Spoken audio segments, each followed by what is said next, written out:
आम्ही काम करत असताना एकमेकाच्या विचाराने त्या ठिकाणी आम्ही काम केलं, परंतु त्यांनी त्यांच्या पक्षाची निष्ठा कधीही मैत्रीच्या आड येऊ देऊ नये.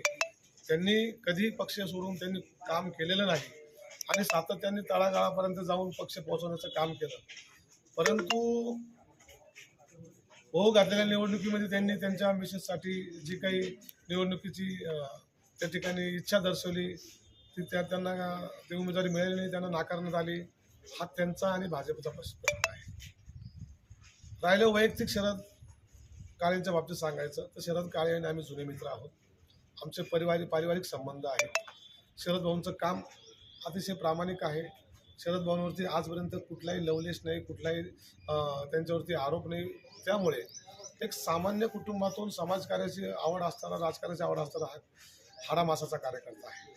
आणि आम्हाला जास्त आनंद होतो, एक शिवसेनेचा संपर्क प्रमुख म्हणून, स्थानिक नगरसेवक म्हणून आज आम्हाला जास्त आनंद होतोय की असा विचाराचा, हाडामासाचा प्रामाणिक कार्यकर्ता, पक्षावर निष्ठा असलेला, कामावरती निष्ठा असलेला, प्रेम असलेला आणि सातत्याने आपल्या स्वभावातून, आपल्या कर्तृत्वातून माणसं जोडत गेलेला व्यक्तिमत्व म्हणजे शरद काळे आज आमच्या पक्षामध्ये त्यांनी शिवसेनेमध्ये प्रवेश केलेला आहे.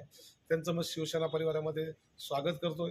आपल्या माध्यमातून एवढं सांगतोय की त्यांनी योग्य ठिकाणी त्यांनी आज प्रवेश केलेला आहे. त्यांच्या कामाची त्या ठिकाणी नक्कीच दखल घेतली जाईल आणि भविष्यामध्ये शिवसेनेचा जबाबदार पदाधिकारी म्हणून त्यांचा सन्मान हा राखला जाईल, एवढं मी आपल्याला ग्वाही देतो. त्यांचं मनपूर्वक स्वागत करतो.